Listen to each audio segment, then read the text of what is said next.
ಚಿತ್ರೀಕರಣ ಸಂದರ್ಭದಲ್ಲಿ ನಟ ನಟಿಯರು ಮಾಡಿಕೊಳ್ಳುವ ಎಡವಟ್ಟು ಒಂದಲ್ಲ ಎರಡಲ್ಲ. ಕೆಲವೊಮ್ಮೆ ಅವರು ಮಾಡಿದ ಎಡವಟ್ಟು ಅವರನ್ನೇ ಸಂಕಷ್ಟಕ್ಕೆ ಈಡು ಮಾಡುತ್ತೆ. ಇದೀಗ ದಕ್ಷಿಣ ಭಾರತದ ಖ್ಯಾತ ನಟಿ ತ್ರಿಷಾ ಕೂಡ ಈ ಸಂಕಷ್ಟಕ್ಕೆ ಸಿಲುಕಿಕೊಂಡಿದ್ದಾರೆ.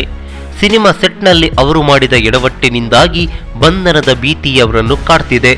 ಇದರಿಂದ ಅವರ ಮುಂದಿನ ಕನ್ನಡ ಚಿತ್ರ ದ್ವಿತ್ವಕ್ಕೂ ತೊಂದರೆಯಾಗುವ ಎಲ್ಲ ಲಕ್ಷಣಗಳು ದಟ್ಟವಾಗಿ ಗೋಚರಿಸುತ್ತಿದೆ.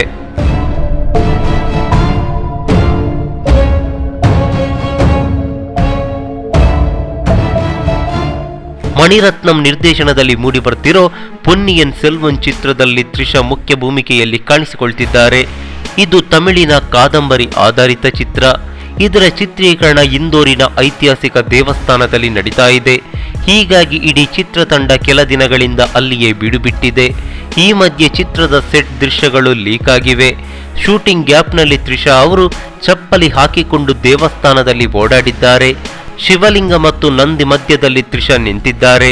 ಈ ಫೋಟೋಗಳು ಸಾಮಾಜಿಕ ಜಾಲತಾಣಗಳಲ್ಲಿ ವೈರಲ್ ಆಗ್ತಿದ್ದಂತೆ ಹಿಂದೂಗಳ ಆಕ್ರೋಶಕ್ಕೆ ಕಾರಣವಾಗಿದೆ. ದೇವಸ್ಥಾನದಲ್ಲಿ ತ್ರಿಷಾ ಚಪ್ಪಲಿ ಧರಿಸಿದ್ದಾರೆ ಎನ್ನುವ ವಿಚಾರ ಹಿಂದೂ ಸಂಘಟನೆಗಳ ಕೆಂಗಣ್ಣಿಗೆ ಗುರಿಯಾಗಿದೆ. ಅಲ್ಲದೆ ಈ ಬಗ್ಗೆ ಅವರು ಆಕ್ರೋಶವನ್ನು ಹೊರಹಾಕ್ತಿದ್ದಾರೆ. ತ್ರಿಷಾ ಮತ್ತು ನಿರ್ದೇಶಕ ಮಣಿರತ್ನಂ ಹಿಂದೂ ದೇವರಿಗೆ ಅಪಮಾನ ಮಾಡಿದ್ದಾರೆ. ಅವರ ಬಂಧನ ಆಗಬೇಕು ಎಂದು ಆಗ್ರಹಿಸುತ್ತಿದ್ದಾರೆ. ಇನ್ನು ಈ ಚಿತ್ರ 2 ಭಾಗಗಳಲ್ಲಿ ಮೂಡಿಬರ್ತಿದೆ. ಐಶ್ವರ್ಯ ರೈ, ವಿಕ್ರಮ್, ಕಾರ್ತಿ ಸೇರಿದಂತೆ ಒಂದಿಷ್ಟು ಕಲಾವಿದರ ದಂಡೆ ಈ ಚಿತ್ರದಲ್ಲಿದೆ.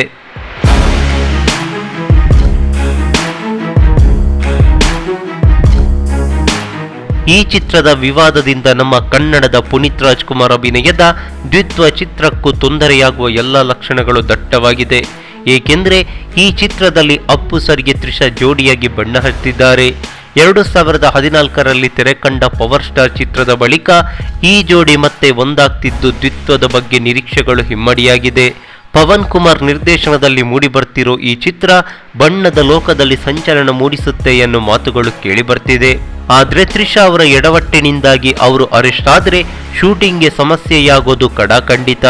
ಹೀಗಾಗಿ ಚಿತ್ರತಂಡ ನಾಯಕಿಯನ್ನೇ ಬದಲು ಮಾಡುತ್ತಾ ಅಥವಾ ಡೇಟ್ ಅಡ್ಜಸ್ಟ್ ಮಾಡಿ ಸುಮ್ಮನಿರುತ್ತಾ ಗೊತ್ತಿಲ್ಲ.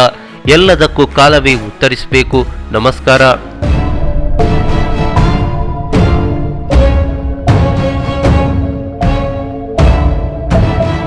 ಈ ಮಾಹಿತಿ ನಿಮಗೆ ಇಷ್ಟವಾಗಿದ್ದರೆ ಲೈಕ್ ಮಾಡಿ, ಶೇರ್ ಮಾಡಿ, ಹಾಗೆ ನಮ್ಮ ಕೋಸ್ಟಲ್ ಕನ್ನಡ ಯೂಟ್ಯೂಬ್ ಚಾನಲ್ಗೆ ಸಬ್ಸ್ಕ್ರೈಬ್ ಮಾಡಿ.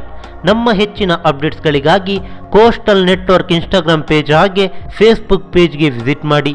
ಧನ್ಯವಾದಗಳು.